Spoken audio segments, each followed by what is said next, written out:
1996, um guarda florestal de 28 anos saiu para uma patrulha de rotina aqui no Brasil e desapareceu. 5 anos depois, apenas partes dele foram encontradas ao longo de um rio.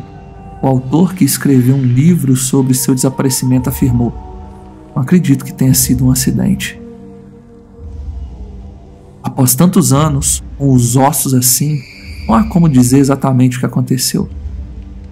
Você está assistindo ao Ordinário Macabro, o melhor lugar para compartilhar suas histórias arrepiantes com o mundo, porque esse mundo é mais macabro do que imaginamos.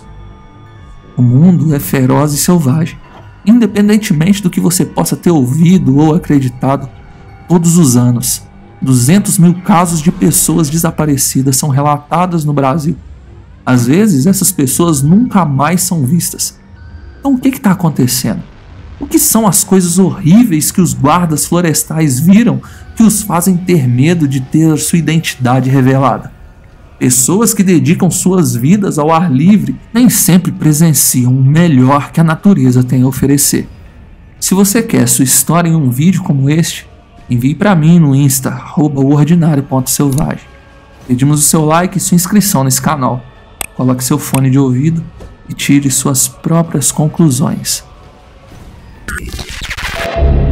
O Ser da Floresta da Tijuca, relatado por Carlos. Para o bem da história, você pode me chamar de Carlos. Trabalhei como policial para a DP do Rio de Janeiro por 18 anos. Quando me aposentei, consegui um emprego como guarda florestal do Parque Nacional da Tijuca. Eu sempre amei a natureza, algo que sentia falta quando trabalhava no centro agitado do Rio. E o que poderia ser mais tranquilo do que a Mata Atlântica? Eu estava ansioso por isso, trabalhar preservando a floresta e cuidando da natureza que eu amava. Mas como se constataria, a natureza também guarda muitos segredos terríveis. Cheguei à Floresta da Tijuca em 1995, um ano após a minha aposentadoria. Fui levado de carro pelo guarda florestal que estava substituindo, um cidadão que chamaremos de João. João tinha trabalhado aqui por mais de 30 anos. Após uma longa viagem, chegamos à cabana. João me mostrou o poço, me mostrou onde estavam as linhas de energia e me apresentou a cabana. Conversamos, rimos e compartilhamos história de pesca. Então João de repente ficou muito sério. Ele me perguntou: "Você acredita em Deus, Carlos?" Eu respondi que sim. Então João fez uma careta e disse: "Eu não sei sobre Deus, mas o diabo, esse eu conheço porque eu o vi. Ele mora nessa floresta." No primeiro mês após João partir, quase me convenci de que suas palavras assustadoras eram apenas brincadeira. No entanto, um incidente horrível aconteceu uma noite. A estação dos guardas florestais me ligou. Eles disseram que uma família tinha perdido sua filha pequena na floresta e precisavam de todos para iniciar uma busca. Arrumei o que deu e fui me encontrar com meu chefe, o capitão Oliveira. Ele me designou para seguir um afluente do rio próximo ao local onde a família tinha visto sua filha pela última vez. Enquanto eu segui o rio com uma lanterna, meu foco de luz encontrou algo rosa. Quando iluminei o local, encontrei a menina em pedaços. Aquela cena foi a coisa mais brutal que eu já vi, cara. Então eu ouvi um som estranho vindo da floresta, algo que fez o meu sangue gelar. Quando apontei minha lanterna na direção do som, eu senti como se minha alma tivesse fugido do meu corpo. Um bicho preto, com tufos de pelos e em pé sobre duas pernas. A única maneira que eu posso descrever é que ele era alto, porém ele era esquelético, quase tão fino quanto um poste de luz. Eu podia ver suas costelas saltando da sua carne cinza, que parecia estar apodrecida.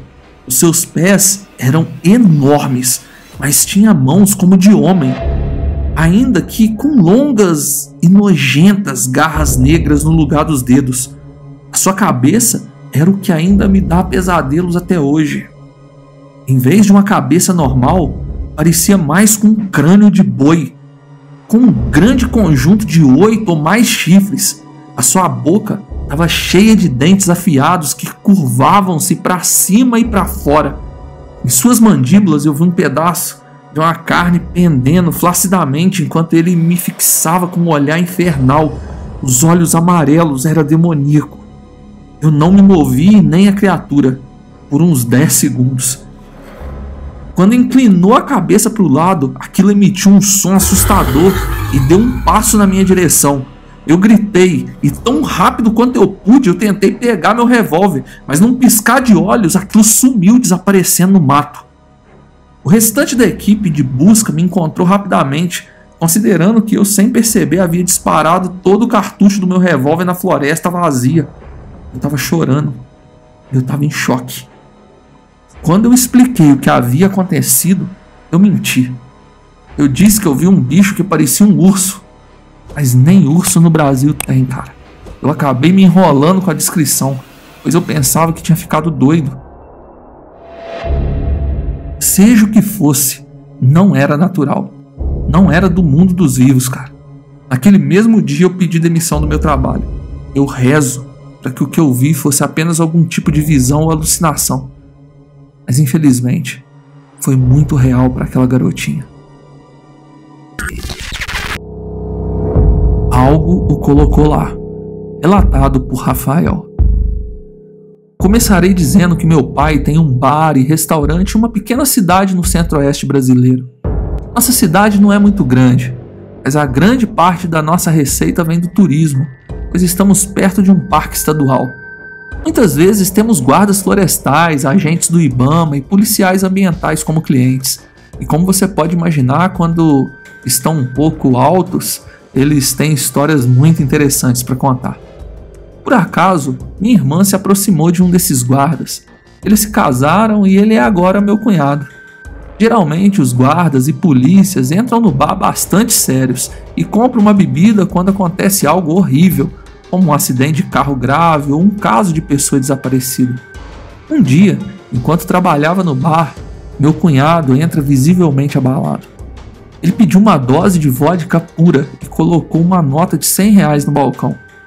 Claro que perguntei a ele se ele estava bem, e ele me olhou como se tivesse visto alguém morrer bem na sua frente. Então ele simplesmente pediu a garrafa inteira. Eu coloquei um copo na frente dele, servi a primeira dose e fiquei por perto porque eu não iria deixá-lo beber muito. Conforme a noite avançava, outros guardas florestais entraram e estavam todos como o Arthur, o meu cunhado. Eu chamei um deles. Ei, o que aconteceu lá fora hoje, cara? Perguntei. Criança desaparecida.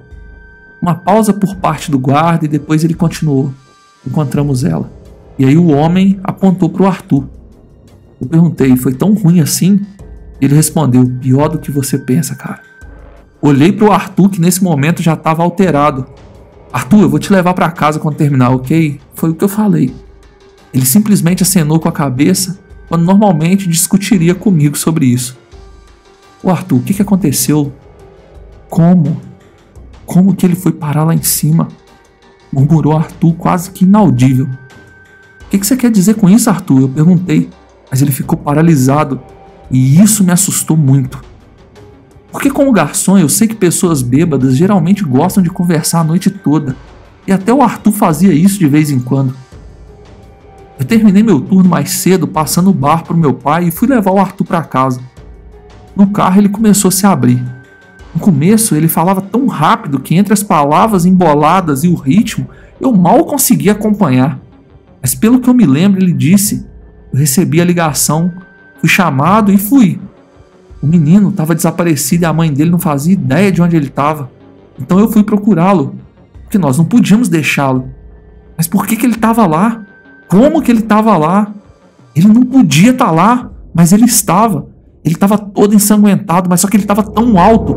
Metade dele já não existia mais. Eu não sei nem aonde a metade está, mas não está com ele. Nesse ponto ele já estava chorando. E aí eu cometi um erro de perguntar: onde ele estava, Arthur? A única coisa que ele me respondeu foi: lá em cima, olhando para cima, como se o garoto estivesse no teto do carro. Na árvore, a 15 metros de altura. Eu encontrei ele porque o sangue caiu em mim. O Arthur parou novamente e dessa vez eu fiquei até aliviado. Ele continuou olhando para as mãos como se houvesse algo nelas. Quando nós chegamos na casa dele, estava tentando encontrar as chaves para levá-lo para dentro quando ele me agarrou de repente E ele me fez até gritar porque eu fiquei apavorado com o estado dele. Ele me olhou nos olhos e o seu rosto sério, e por um segundo ele pareceu ter voltado a si. E aí ele disse: alguma coisa colocou ele lá, e continuou me encarando. O que colocou ele lá? Eu perguntei. Não sei, e eu nem quero saber. A minha irmã abriu a porta. Ela acordou com meu grito e me ajudou a levá-lo para dentro e colocá-lo no sofá. Ela me perguntou o que havia de errado com ele, e eu disse que apenas acreditasse que ele teve um dia muito ruim. Naquela noite, eu fiquei acordado pensando no que o Arthur tinha dito. Até hoje, ele não fala sobre isso, e para mim tá tudo bem. Mas, às vezes eu me pergunto, o que poderia colocar aquele garoto a 15 metros de altura em uma árvore? Mas assim como o Arthur, há uma parte em mim que realmente não quer saber. Escada, relatado por Suzana. Tem um tio que trabalhava como guarda florestal em Minas Gerais. Ele já enfrentou noites com onças soltas no acampamento sem uma lanterna funcionando, homens embriagados e afogando-se no rio e pessoas que perderam a vida por hipotermia. Histórias estranhas e assustadoras, eu confesso, mas ele nunca parecia perturbado ao contá-las. Ele levou eu e meu irmão para uma caminhada pela floresta, próximo ao sítio dos meus avós uma tarde, enquanto os adultos preparavam o jantar. Os nossos primos estavam ocupados com um videogame e nos impediram de jogar por sermos mais jovens na época. Então nosso tio decidiu nos dar atenção especial. Caminhamos por uns 15 minutos até que ele parou subitamente na área do córrego para pegar a minhoca na intenção de nos assustar. Mas bem no meio daquele trecho úmido da mata, vimos algo extremamente estranho. O que eu vou falar agora parece louco. Tinha uma escada no meio do córrego. Era como se alguém tivesse construído uma casa ali e tudo, exceto a escada, tivesse sido engolida pelo pântano. Só que no topo da escada tinha um tapete. Parecia que estava limpo. O meu rosto se contorceu de confusão e eu olhei para o meu tio. A expressão no rosto dele era de terror. Afinal, era ao lado do sítio dos meus avós e ele sempre caminhava por lá. Depois nós fomos descobrir que ele nunca tinha visto aquilo. Não tinha como uma escada de concreto surgir ali do dia para a noite sem ninguém notar. Ele agarrou nossas mãos e começou a andar rapidamente. Fui carregado até chegarmos em casa. Ele nos disse para não mencionar nada a ninguém. Voltei à casa dos meus avós e levei meu irmão para ver a escada. Quando chegamos lá, não tinha nada. Nunca mais voltamos ou contamos a alguém o que vimos. Eu não tive coragem de perguntar nada para ele e infelizmente o meu tio faleceu de acidente poucos anos depois. Floresta Assombrada, enviado por Matheus. Morava no Brasil, mas precisamente na região da Chapada Diamantina, lá na Bahia. Embora fosse um lugar sereno, sempre senti que havia algo errado nas florestas ao redor da minha casa. Em 1979, a região ainda era pouco habitada. Apenas meus parentes moravam ali. Na época, tinha 9 anos e adorava brincar com meu primo Breno, que tinha 17 anos e trabalhava como guarda florestal voluntário. Costumávamos explorar a floresta perto da minha casa. Em uma ocasião, estávamos perto de um penhasco íngreme e eu quase caí. O Breno que me segurou, mas o estranho é que nunca tínhamos visto esse penhasco antes. Tentando entender, eu pensei em um deslizamento de terra ou algo assim. No entanto, enquanto continuávamos a caminhada, começamos a ouvir o movimento ao nosso redor. Sentimos calafrios e vimos sombras se movendo e era final da tarde. Aquilo nos assustou e nós corremos o mais rápido que pudemos. Eu lembro de gritar tão alto que a minha mãe saiu correndo na minha direção. Ela me viu e ficou irritada dizendo: "Por que você foi lá fora sozinha assim? É perigoso!" Eu fiquei paralisado e respondi: "Como assim? O Breno tá aqui comigo." Ela ajoelhou-se, limpou um pouco da sujeira do meu rosto e disse: "Olha, você se machucou." "Mãe, para com isso!" eu retruquei. "O Breno estava aqui." Mas quando eu olhei ao redor e percebi, o Breno tinha desaparecido. Quando eu voltei a olhar para minha mãe, ela tinha um olhar preocupado e triste. Com hesitação ela disse assim: "Meu filho, você não lembra que o Breno faleceu ontem?" Eu fiquei em choque. Acontece que naquela época isso me ocorria frequentemente. porque a perda do Breno foi muito dolorosa para mim. Levou anos para superar, mas me lembro vividamente de vê-lo, de ver as sombras, de quase cair no penhasco, ele ter me segurado. Às vezes eu me pergunto se aquilo não foi um sonho. O Breno era um guarda florestal voluntário e ajudou muitas pessoas na floresta. Antes de falecer, ele cuidava muito de mim, ele era como um irmão mais velho. Sempre que ele vinha na nossa casa, ele contava histórias sobre suas aventuras nas florestas, até sobre o Curupira, uma criatura que teria os cabelos de fogo. Eu sempre achei que essas histórias eram apenas lendas, mas foi isso que me inspirou e aos 18 anos eu me tornei um guarda florestal voluntário. Eu comecei a entender como era para ele, ouvindo sussurros noturnos por toda a floresta e vendo movimentos estranhos pelo canto dos olhos. Nós costumávamos trabalhar em duplas. O meu parceiro de trabalho, André, e eu ouvíamos os sussurros da mata. Ele tinha muito medo de sair à noite e tentava ao máximo evitar trabalhar no escuro. Certa vez, conversando sobre nossas namoradas na estação dos guardas florestais, ouvimos um grito aterrorizante e não era humano. Parecia que o que quer que fosse estava bem ao nosso lado. André me perguntou o que era aquilo. Eu demorei a responder porque eu também não sabia. Depois de um tempo eu sugeri que fechássemos e trancássemos todas as portas e janelas. Hoje eu não moro mais no Brasil e eu tento ao máximo me manter o mais longe possível de lugares afastados da civilização. Eu acho que eu traumatizei. Há um motivo para chamarem aquele lugar de Caverna do Diabo. Relatado por Sérgio. No início dos anos 2000, quando acabei de concluir o ensino médio, estava procurando todas as maneiras possíveis de entrar no serviço florestal. Eu queria me tornar um guarda ambiental, mas esse sonho mudou rapidamente. Fiz as provas, passei em tudo e quando fui aceito como guarda florestal, me direcionaram para um local denominado de Caverna do Diabo em São Paulo. Eu fiquei encantado, o lugar era lindo. O trabalho nunca parecia trabalho e era muito gratificante. Raramente tínhamos chamadas de emergência, mas quando tínhamos, encontrar a pessoa perdida ou ajudar os feridos era recompensador. Mas houve um chamado que mudou tudo para mim. No ano de 2005, em dezembro, recebemos uma ligação à noite informando que uma criança tinha desaparecido. Meu primeiro pensamento foi: quem faria uma caminhada nesse clima e por que levaria uma criança? Só que fica pior. Não era uma criança, era um bebê, pouco mais de 1 ano. O casal morava perto do parque e ligou dizendo que seu bebê havia sumido depois que eles ouviram sons ao redor da casa. A janela do quarto do bebê estava aberta e um suspeito foi visto nas imediações do parque. Eu peguei meu equipamento e saí para procurar. 3 exaustivas horas depois, eu estava cansado já, e foi quando eu ouvi um choro longe. Eu corri na direção ao som e cheguei a uma clareira com uma grande pedra. Eu ouvi o choro vindo de cima daquela pedra, que devia ter uns 5 metros de altura. Eu escalei e foi difícil chegar lá em cima porque ela era muito lisa. Quando eu cheguei no topo, eu encontrei o bebê enrolado em um pano azul, sem nenhum arranhão. Como que ele foi parar ali? Eu chamei reforços, pois eu não podia descer com o bebê sozinho. Se eu escorregasse, eu poderia machucar a criança. Quando os pais receberam o filho, eles ficaram aliviados.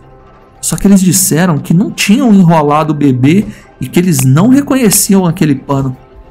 Foi a experiência mais estranha da minha vida. É fato que os guardas florestais desempenham um trabalho inestimável e merecem nosso respeito pela coragem e pelo profissionalismo. Se você gostou dessas histórias, por favor, curta e compartilhe, comente e inscreva-se para que esse vídeo chegue a mais pessoas. E não se esqueça de enviar suas histórias verdadeiras e assustadoras na DM do nosso Instagram. Obrigado por assistir e até a próxima.